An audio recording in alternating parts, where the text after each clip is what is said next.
to đầu nhỏ nó càng ngon.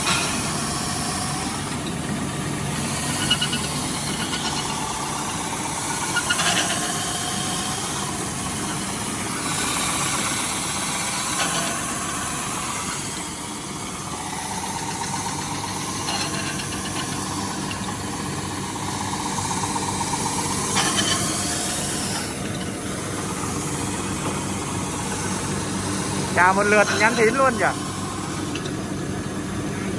Quá đẹp.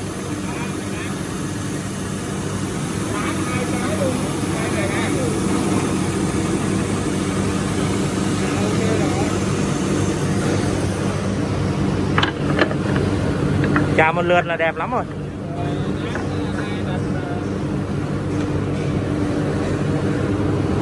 Sơn xong phải trà nữa không anh? Hả? Bảo sơn. Đánh chỗ một lượt nữa cho xong.